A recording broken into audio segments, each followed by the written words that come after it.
Nah, kali ini saya akan membahas tentang teori yang mengatakan bahwa ini adalah false flag, bahwa ini adalah jebakan. Israel ini katanya sih memang sengaja membiarkan wilayahnya kebobolan, pertahanannya itu ditembus ya agar dia dapat legitimasi untuk bisa membumi hanguskan Gaza. Itu salah satu teori yang berkembang.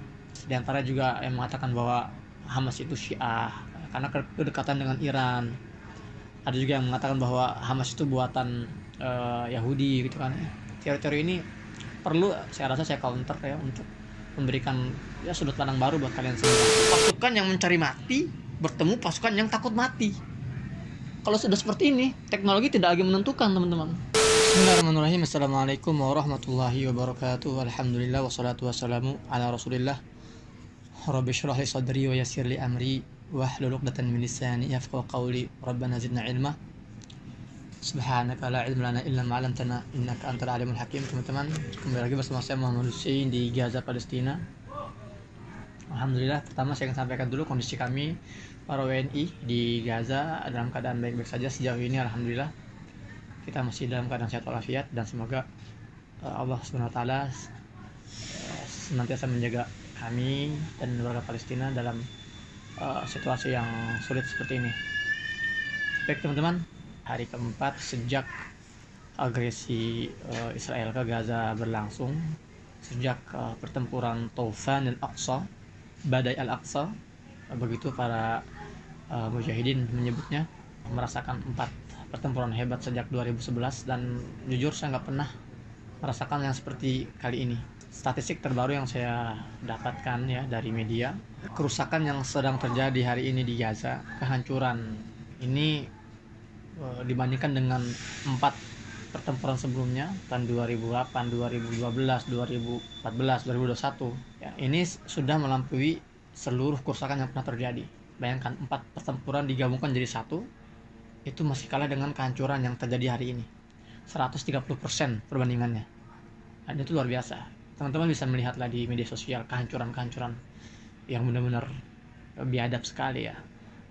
Sekarang sistemnya per komplek diratakan ya, makanya jumlah korban tuh sangat pesat perkembangannya, peningkatannya.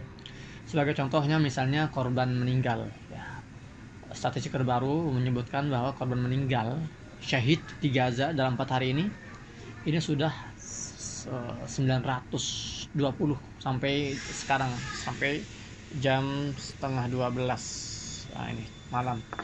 Dan ini dipastikan akan terus bertambah karena barusan ini ada pembantaian lagi di barat utara jalur Gaza.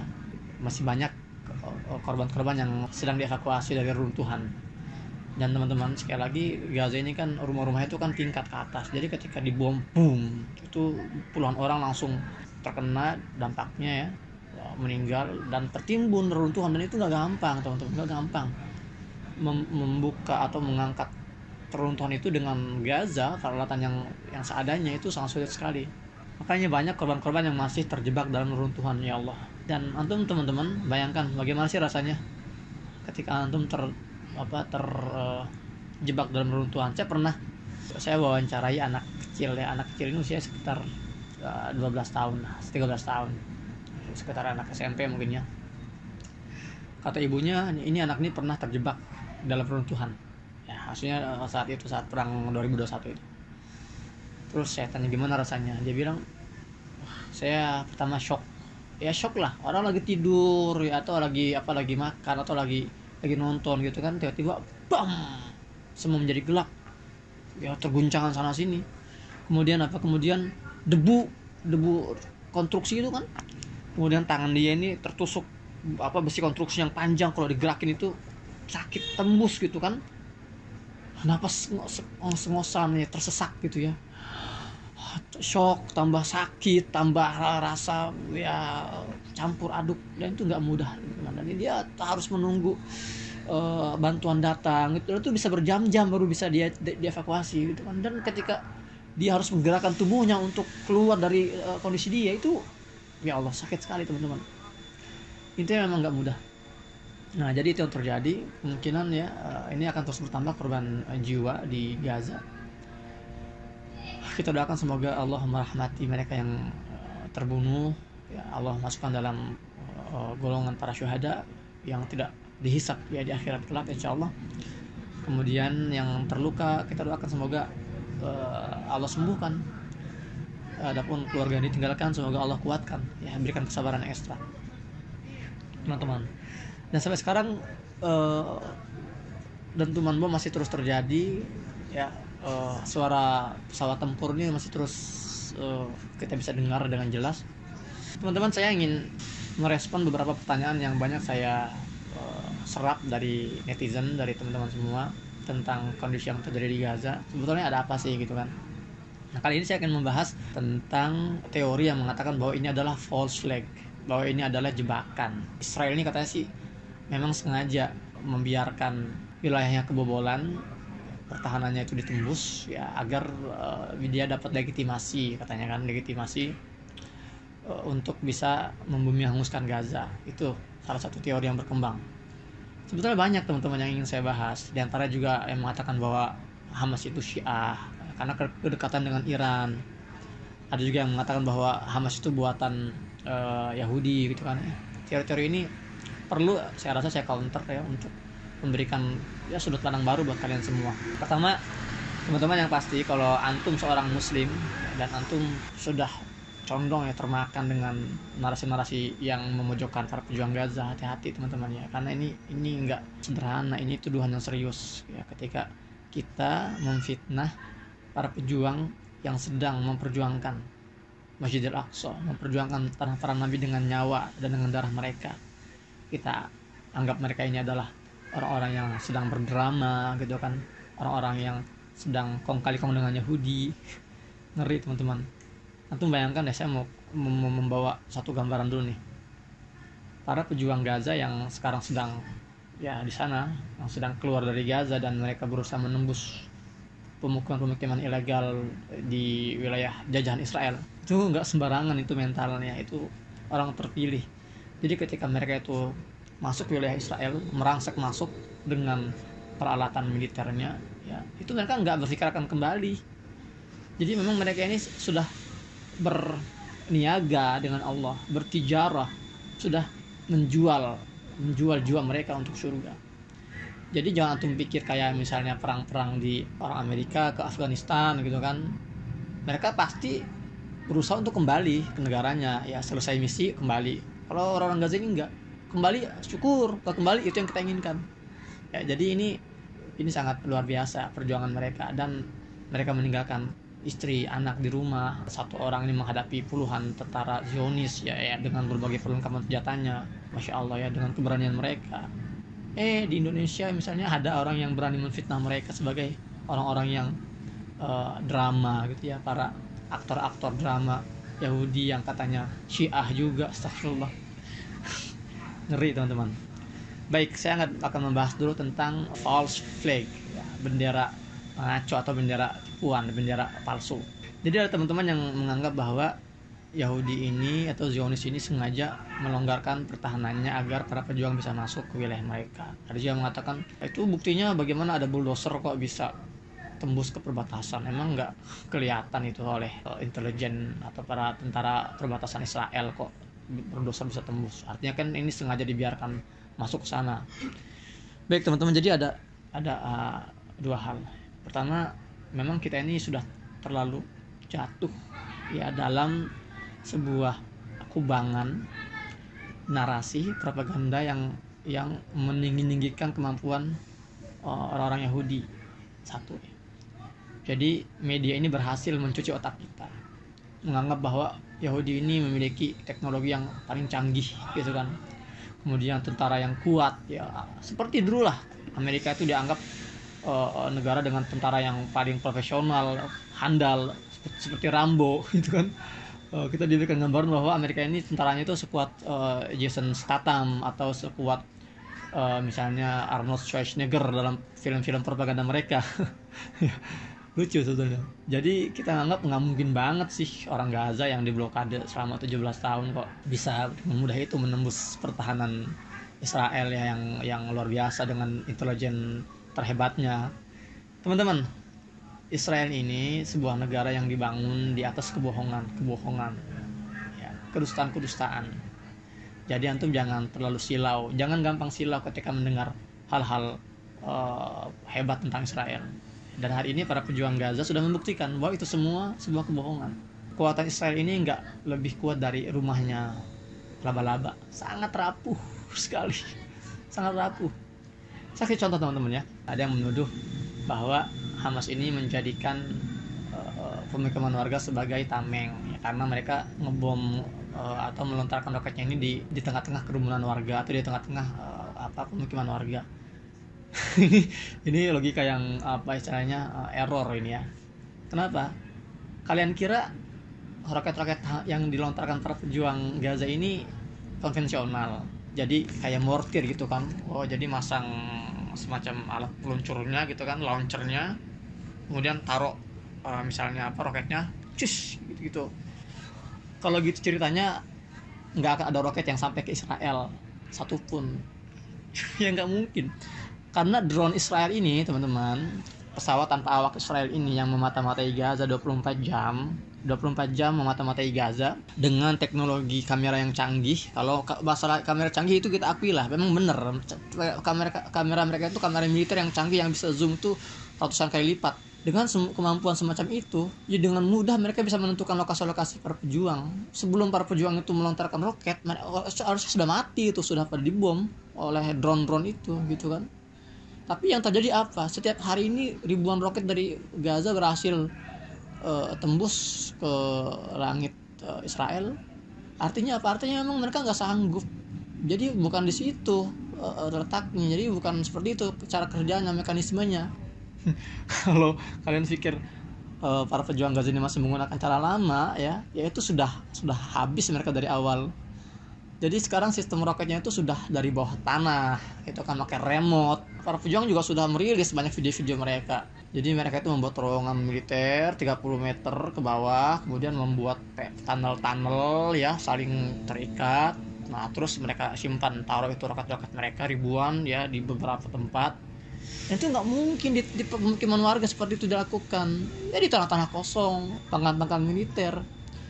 Dan sebetulnya tentara Zionis ini tahu di mana lokasi para pejuang, yaitu di bawah tanah 30 meter di bawah tanah dalam terowongan militer mereka. Cuman para Zionis ini mereka nggak bisa menjangkau gitu. Roket mana sih, ya misil mana sih yang bisa tembus 30 meter ke bawah? Ini buat gambarannya, kalau kalian mau gambaran 30 meter itu berapa dalam sih? Sumur yang biasa kita timba, sumur buat air di Indonesia itu paling berapa sih? 10 meter kan? Ada yang kadang 5 meter, 6 meter itu sumur loh. Dalamnya semana. Ini 30 meter, jadi dalam sekali. Dan itu digali dengan tangan. Loh, kok bisa? Ya itulah para pejuang Gaza itu. Itulah perjuangan mereka. Jadi mereka ini nggak santai-santai di hari-hari normal. Para pemuda Gaza ini, mereka ketika perang, mereka siap siaga bertempur. Ketika perang sedang usai, mereka membuat persiapan. Mereka membangun terowongan bawah tanah ke bawah 30 meter, kemudian menggali lagi tanah-tanah sejauh 200 km. Seperti itu teman-teman. Nah, kemudian masalah false flag lagi-lagi. Teman-teman, itu tadi hal pertama ya. Kita terlalu silau oleh propaganda bahwa Israel ini sebuah negara yang canggih dan hebat kekuatan militernya. Nah, ini sudah harus kita hentikan. Ini kita terlalu lebay masalah ini ya. Mereka itu negara lemah. Pertama itu. Yang kedua, teman-teman, kita terlalu meremehkan para pejuang Gaza. Para pejuang Gaza ini, teman-teman, ini orang cerdas, jenius. Di antara propaganda yang selama ini kita dengar adalah orang-orang Yahudi ini cerdas, di atas rata-rata. Itu juga nggak bener. Itu propaganda. Saya tahun 2020 saya ambil diplom jurusan Syu'un Israiliyah. Kalau bahasa Inggrisnya Israeli Affairs. Kalau bahasa Indonesianya diploma urusan keisraelan. Itu selama 6 bulan tuh saya ngambil berbagai mata kuliahnya semua tentang Israel, tentang politik mereka, tentang ekonomi mereka, tentang militer mereka, tentang apa lagi ya, antropologi mereka. Nah, guru saya ini seorang Allahu Akbar. Guru saya ini adalah seorang mantan tahanan 22 tahun dia di penjara Israel ya. Dia ngambil S1 di penjara dan S2 di penjara. Dia cerita tuh. Jadi kalau lagi ujian, kan ujian para tahanan ini kan jarak jauh ya. Dia nggak bisa ke kampus, tapi dia harus jawab ujiannya di penjara gitu kan, dalam sel mereka. Ketika ujian itu banyak hasil ujian ini yang disabotase oleh sipir penjara gitu loh. Jadi para tahanan ini juga kuliah, sipir penjara juga kuliah. Biasanya itu mereka kuliah di tempat yang sama, itu kan jarak jauh gitu, di Open University misalnya. Dia cerita, itu para sipir itu para nyontekin hasil jawaban kita. Udah nyontekin pun mereka banyak yang salah, artinya masih kalah nilainya dengan para tahanan.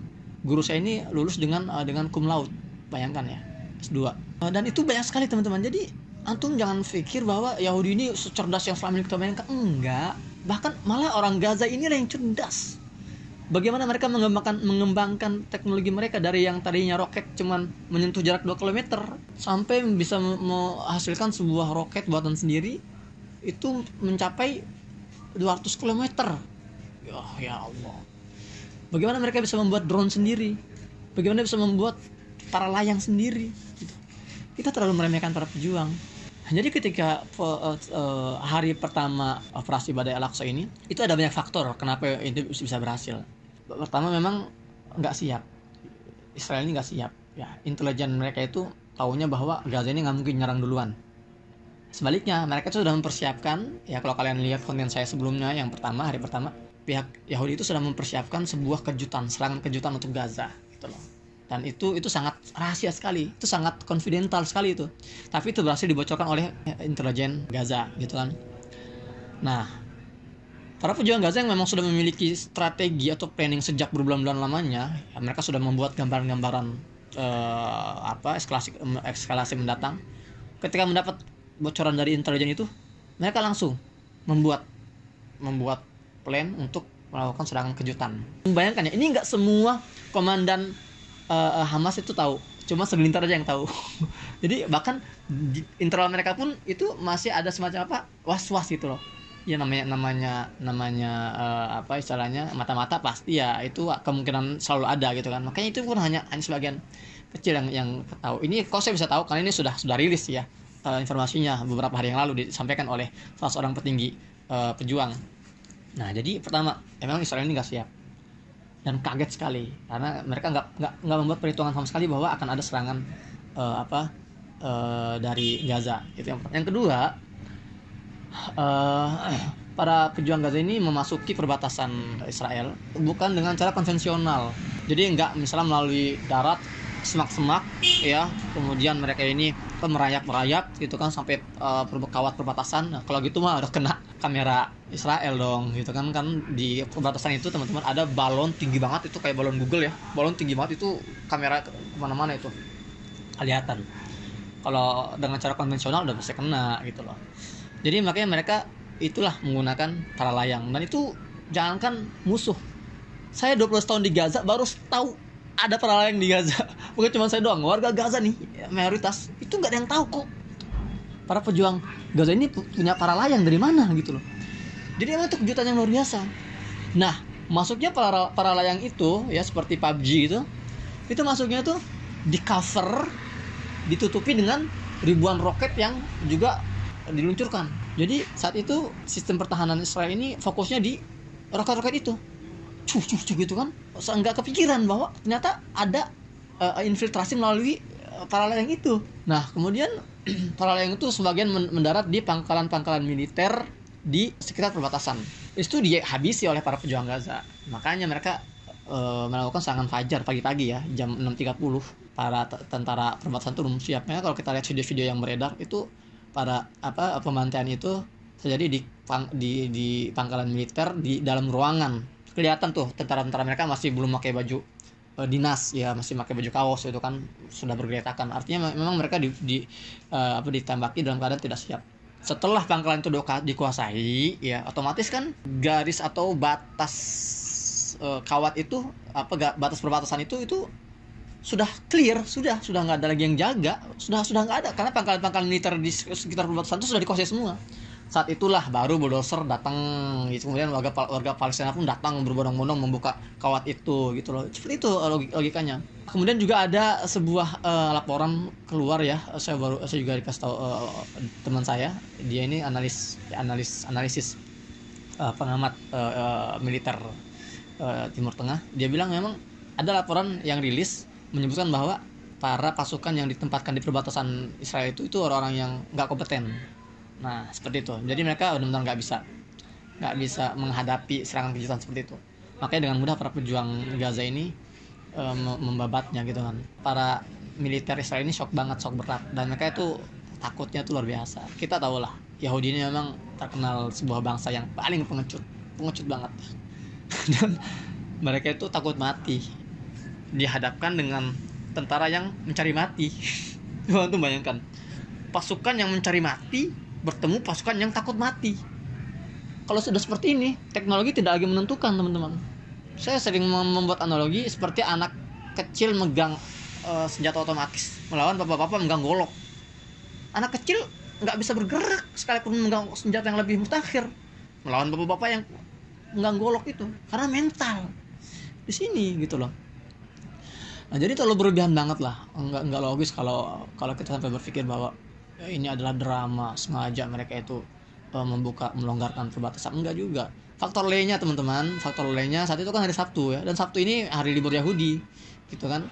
Ada juga laporan mengatakan bahwa memang malamnya itu ya, malam Sabtu itu mereka berpesta, ada yang sudah mabuk-mabukan, dan kita juga lihatlah bagaimana satu video yang beredar, ratusan orang lagi pesta kan, joget-joget, kemudian diserang oleh para layang. Memang saat itu mereka tuh lagi masa-masa pesta, bukan masa-masa dinas, artinya mereka lagi libur. Itu juga faktor ya. Faktor lainnya apa? Sistem keamanan atau sistem alarm yang sudah dihack oleh para pejuang. Para pejuang Gaza ini ya, antum tanya dah, kalau antum ada teman-teman hacker di sekitar antum, tanya bagaimana sistem pertahanan Palestina, gimana hacker Palestina itu cerdas banget. Hacker Palestina ini biasa, terutama di Gaza ya.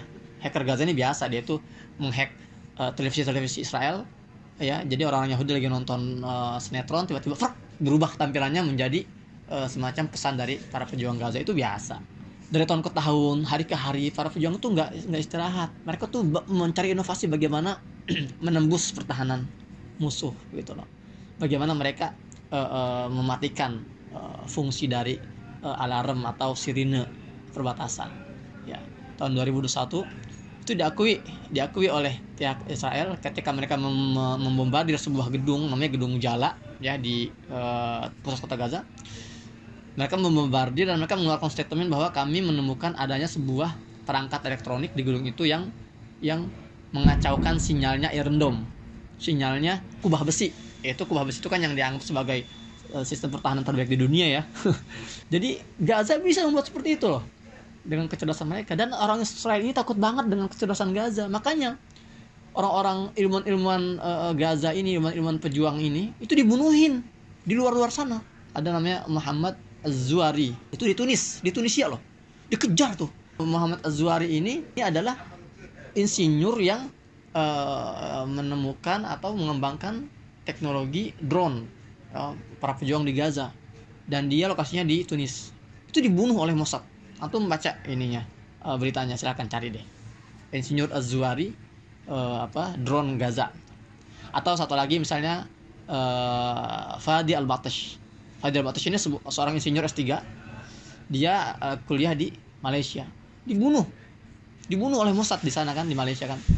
Memang cepatnya perkembangan teknologi Gaza ini nggak lepas dari para ilmuwan Gaza yang terus mengembangkan kemampuan mereka. Dan itu yang menjadi ketakutan terbesar Yahudi gitu. Jadi bukan jangan terlalu meremehkan Gaza deh. Ya, itu di antara salah satunya ya, teman-teman. Akan panjang kalau saya membahas masalah itu ya. Jadi intinya ya, antum hilangkanlah jauh-jauh lah istilahnya pemikiran-pemikiran sinetron seperti ini, drama-drama, teori-teori seperti ini yang sebetulnya nggak logis. Jadi terlalu banyak faktor ya. Jadi sekali lagi, serangan para pejuang Gaza ini akhirnya membongkar banyak kebohongan tentang Israel, yang katanya Israel ini intelijennya paling jago, ternyata bisa dipermalukan oleh intelijen Gaza. Yang katanya Iron Dome ini sistem pertahanan terkuat, ternyata dengan mudah ditembus oleh roket-roket para pejuang Gaza. yang katanya tentara Israel ini tentara yang sangat terlatih, ya ternyata nggak ada apa-apanya gitu loh, gampang dibantai dengan mudah oleh para pejuang Gaza. Yang katanya tank Merkava ini tank terkuat, kita sudah lihatlah videonya bagaimana tank Merkava dibuat babak belur oleh para pejuang Gaza. Jadi teman-teman, ini momen untuk kita, yuk sama-sama kita bangun optimisme kita, ya. Mereka itu nggak sekuat yang digambarkan, ya. Mereka itu nggak sehebat yang digambarkan, teknologi mereka itu nggak secanggih yang dinarasikan. Enggak, kemenangan Palestina ini nggak sejauh yang kita pikirkan. Terbebasnya Masjidil Aqsa ini nggak sesulit yang kita bayangkan. Enggak, semua sangat sederhana, ya. Kita kembali ke Al-Quran, ya. Kita fokus pada tujuan kita. Saya ini sengaja sudah siapin Al-Quran karena saya mau bahas salah satu ayat yang jadi andalan para pejuang, ya. Saya pernah wawancara salah seorang petinggi pejuang di Gaza. Saya tanya gitu loh, kok kalian ini kuat banget sih, bertahun-tahun di blokade, ya, di embargo, kemudian dibombardir, dimiskinkan, ya, dicekik, ya, ditutup akses dengan sebagainya. Kok kalian masih sanggup bertahan melawan kedikjayaan Israel? Dia menjawab, kami hanya mengamalkan satu ayat dalam Al-Quran. Saya akan bahas itu di konten selanjutnya. Kita dukung para pejuang Gaza untuk meraih kemerdekaannya. Kita jadi bagian dalam perjuangan ini. Demikian dari saya, Muhammad Hussein di Gaza, Palestina. Semoga bermanfaat. Sampai jumpa di konten selanjutnya. Assalamualaikum warahmatullahi wabarakatuh.